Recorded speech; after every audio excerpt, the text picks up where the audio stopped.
주님께서 여러분과 함께 흔히 전한 거룩한 복음입니다. 그때 예수님께서는 티베리아스 호숫가에서 다시 제자들에게 당신 자신을 드러내셨는데 이렇게 드러내셨다.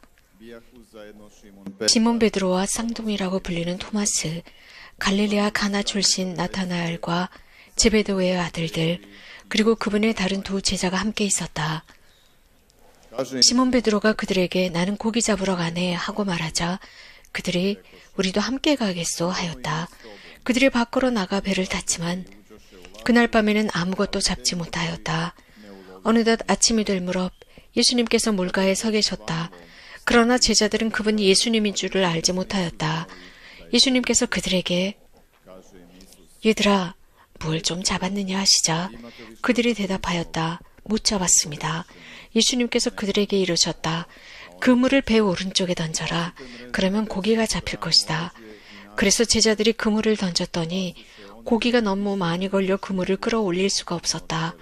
예수님께서 사랑하신 그 제자가 베드로에게 주님이십니다 하고 말하였다. 주님이시라는 말을 듣자 옷을 벗고 있던 베드로는 겉옷을 두르고 호수로 뛰어들었다. 다른 제자들은 그 작은 배로 고기가 든 그물을 끌고 왔다. 그들은 못에서 100m쯤 밖에 떨어져 있지 않았던 것이다. 그들이 못에 내려서 보니 숯불이 있고 그 위에 물고기가 놓여 있고 빵도 있었다. 예수님께서 그들에게 말씀하셨다. 방금 잡은 고기 몇 마리를 가져오너라. 그러자 시몬 베드로가 배에 올라 그물을 무트로 끌어올렸다. 그 안에는 큰 고기가 153마리나 가득 들어 있었다. 고기가 그토록 많은데도 그물이 찢어지지 않았다. 예수님께서 그들에게 와서 아침을 먹어라 하고 말씀하셨다. 제자들 가운데는 누구십니까? 하고 감히 묻는 사람이 없었다. 그분이 주님이시라는 것을 알고 있었기 때문이다. 예수님께서는 다가가셔서 빵을 들어 그들에게 주시고 고기도 그렇게 주셨다. 이렇게 예수님께서는 죽은 이들 가운데에서 살아나신 뒤에 세 번째로 제자들에게 나타나셨다. 그들이 아침을 먹은 다음에 예수님께서 시몬 베드로에게 물으셨다. 요한의 아들 시몬아, 너는 이들이 나를 사랑하는 것보다 더 나를 사랑하느냐? 베드로가 예 주님, 제가 주님을 사랑하는 줄 주님께서 아십니다 하고 대답하자 예수님께서 그에게 말씀하셨다. 내 어린 양들을 돌보아라. 예수님께서 다시 두 번째로 베드로에게 물으셨다. 요한의 아들 시몬아, 너는 나를 사랑하느냐? 베드로가 예 주님, 제가 주님을 사랑하는 줄 주님께서 아십니다 하고 대답하자 예수님께서 그에게 말씀하셨다. 내 양들을 돌보아라. 예수님께서 세 번째로 베드로에게 물으셨다. 요한의 아들 시몬아, 너는 나를 사랑하느냐? 베드로는 예수님께서 세 번이나 나를 사랑하느냐 하고 물으심으로 슬퍼하며 대답하였다. 주님, 주님께서는 모든 것을 아십니다. 제가 주님을 사랑하는 줄을 주님께서는 알고 계십니다. 그러자 예수님께서 베드로에게 말씀하셨다. 내 양들을 돌보아라. 내가 진실로 진실로 너에게 말한다. 내가 젊었을 때는 스스로 띠를 메고 원하는 곳으로 다녔다. 그러나 늙어서는 내가 두 팔을 벌리면 다른 이들이 너에게 허리띠를 메어주고서 내가 원하지 않는 곳으로 데려갈 것이다. 예수님께서는 이렇게 말씀하시어 베드로가 어떠한 죽음으로 하느님을 영광스럽게 할 것인지 가르치신 것이다. 이렇게 이르신 다음에 예수님께서는 베드로에게 말씀하셨다. 나를 따라라. 주님의 말씀입니다.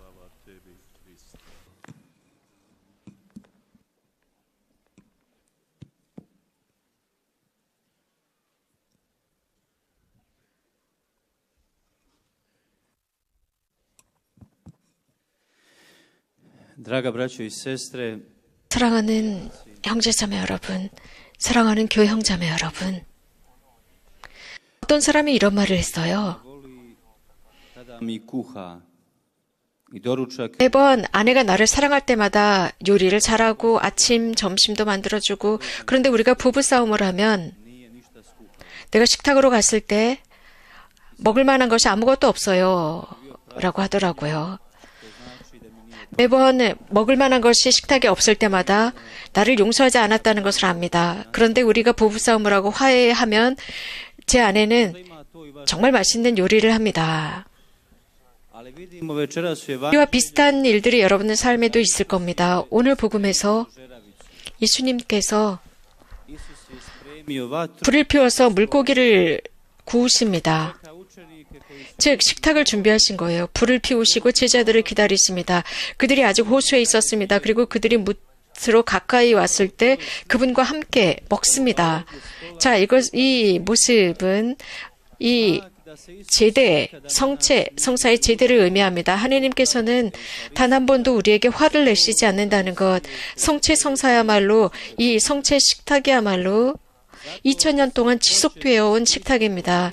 그래서 정말 여러분들이 그리스도와 화해를 원하신다면 성체성사 미사에 참여하십시오. 그분께서 불을 피우고 기다리십니다. 식탁을 준비하고 여러분을 기다리십니다. 정말 그분의 사랑이 얼마나 큰지 보고 싶다면 가장 먼저 성체의 식탁에 와보십시오. 그러면 성체는 즉 주님께서 준비해 주신 이 오찬이 얼마나 큰지, 그러면서 우리 모두의 죄를 용서해 주시는 오찬, 즉 화해 성사입니다. 독일의 두 명의 원수가 서로 만났답니다. 그들은 텔레비전에서 서로 논쟁을 하고 있었습니다. 이것은 굉장히 많은 사람들이 보는 인기 있는 프로그램이었습니다. 그런데 거기에서 사회자가 잘못을 합니다. 그런데 그 두 사람을 텔레비전 생방송을 하기 3시간 전에 그들을 불렀습니다. 그러니까 그들이 3시간 전에 와서 모여 있었잖아요. 그러니까 같이 우리 점심을 먹자. 그래서 생방을 하기 전에 점심을 먼저 먹읍시다라고 했습니다. 그리고 생방이 시작이 됐을 때 그들은 친구가 되었습니다. 화해했습니다. 오찬을 하면서 화해를 한 것입니다. 그리고 서로가 서로에게 이런 말을 합니다. 즉 우리가 같이 식사를 하면서 점심을 먹으면서 우리가 얼마나 많은 공통적인 요소들이 있는지 이제야 알았어. 우리가 이렇게 식탁에 앉아서 비로소 우리가 원수가 아니라는 것을 알았어라고 했답니다. 자, 현대 예수님을 원수로 생각하고 그분을 사랑하지 않는 사람들은 성체 식탁에 오지 않았던 사람들입니다. 그래서 누군가 여러분에게 어떻게 제 인생을 바꿀 수 있어요? 라고 물은다면 로사리오 기도하세요. 모두와 화해하세요. 라고 말할 수 있습니다. 하지만 무엇보다도 먼저 성체 식탁에 오라고 초대해 보십시오. 가장 먼저 당신의 인생에서 미사에 참여해야 한다라고 말씀해 주세요. 성모님께서는 이곳에서 40년 동안 지속적으로 지치지 않으시고 우리를 초대하시는 것입니다. 곧 성체를 향한 사랑입니다. 이것은 슬라브코 마르바리치 신부님께서는 마음을 다해서 미사에 참여하라라는 그 책에도 써 있습니다. 바로 거기에서 우리가 그리스도의 사람인지 아닌지 여부가 드러납니다. 이것은 성체 성사에 참여하는지 여부에 따라서 갈라집니다. 자, 그렇다면 이런 질문이 등장합니다. 여러분들이 그러시다면 손을 들어서 보여주십시오. 여러분들 그리스도를 위해서 생명을 내놓으실 수 있겠습니까? 내놓겠다라는 분들 손을 들어서 표시해 주십시오. 혹은 모두가 통역을 듣지 못했습니까? 아니면 통역을 안 해줬습니까? 미네네 17명이 함께 만났습니다. 그들은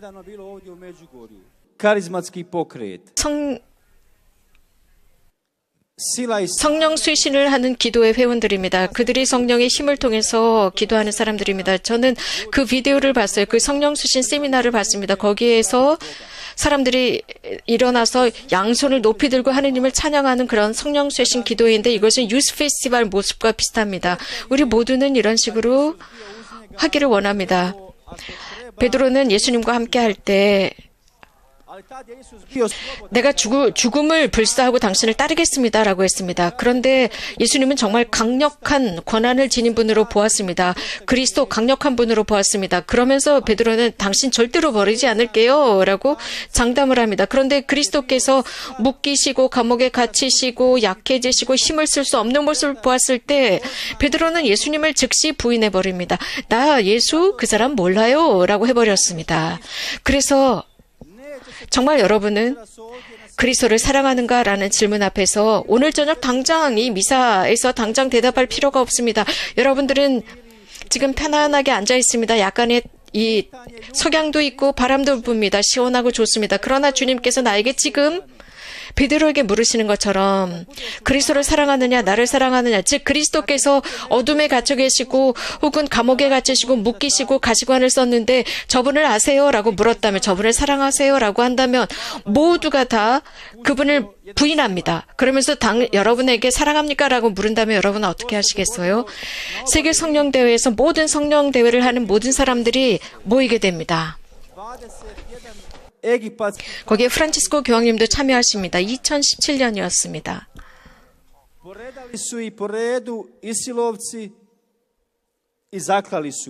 그런데 또 그 해에 17명의 수도자들을 죽였습니다. 리비아에서 일어난 일이었습니다. 이집트 정교 수도자들이었는데 사실 저희와는 조금 다릅니다. 하지만 그리스도를 충만히 사랑하는 분들입니다. 그럼에도 불구하고 자, 우리 각자에게 다시 한번 이야기를 돌려봅시다. 정말 우리는 그분을 사랑하느냐? 그들은 죽어가면서 이런 말을 했다고 했습니다. 이것은 프란치스코 교황님께서 그 성령대회에서 하신 말씀입니다. 예수라는 두 마디만 하고 죽었다고 합니다.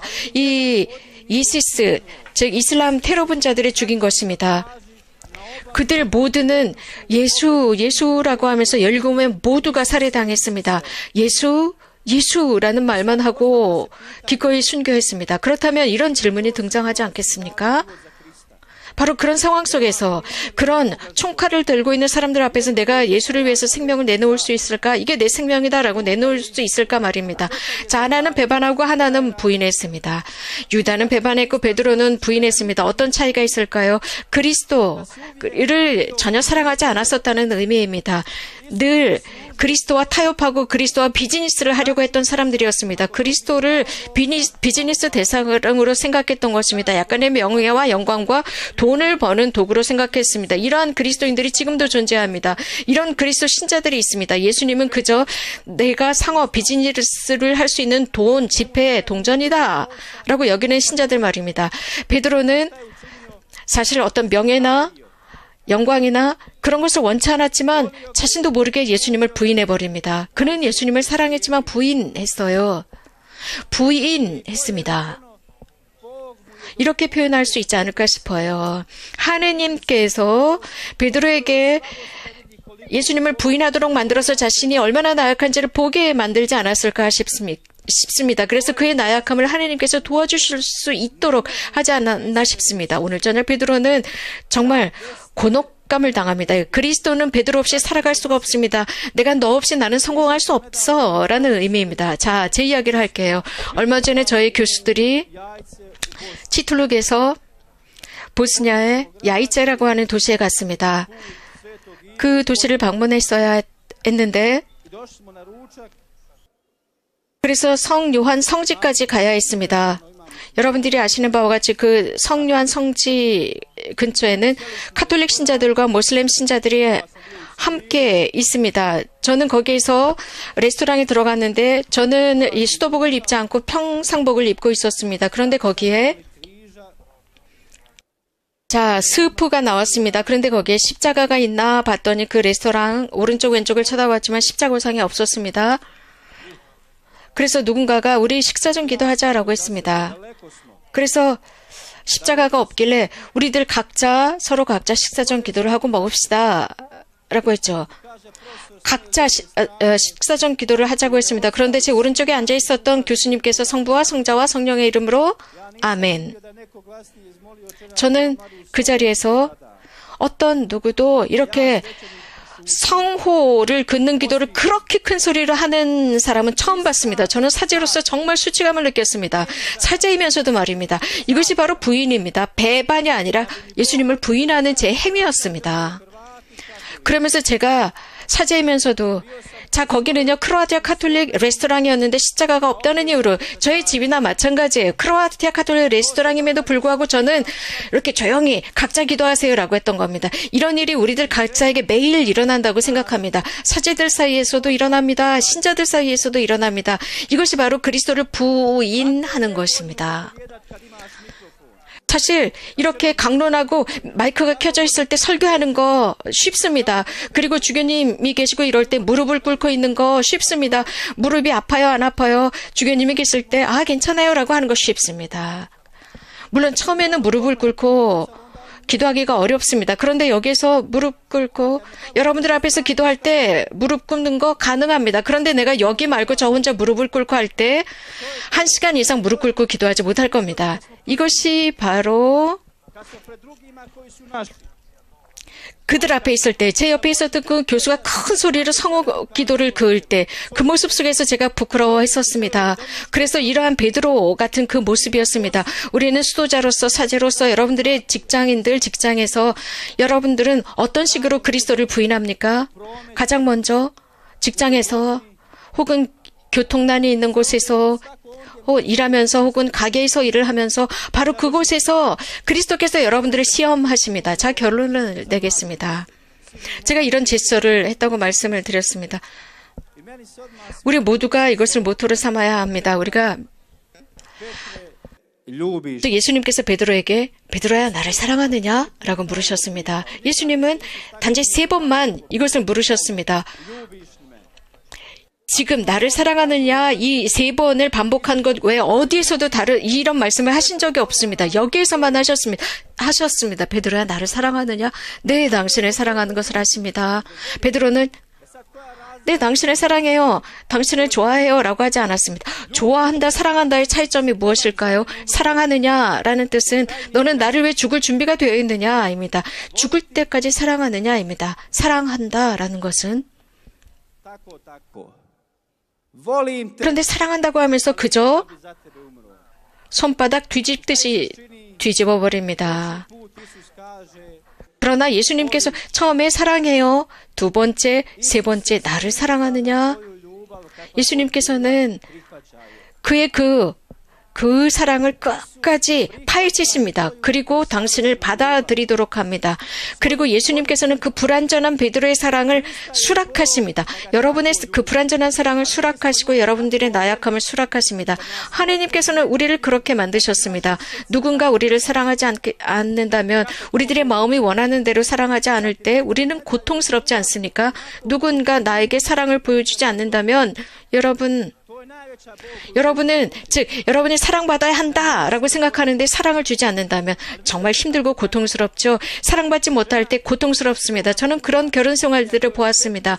남편과 아내가 서로 사랑하지 못합니다. 100% 사랑하지 못하고 그냥 건성으로 사랑하면서 살아갑니다. 그런데 아내는 100% 남편을 사랑함에도 불구하고 이 남편은 그걸로 충분하지 않아 라고 생각하는 경우가 있습니다. 그러나 예수님께서는 그 불완전한 사랑을 수락합니다. 여러분의 그 비천한 불완전한 사랑을 수락합니다. 나를 사랑해다오.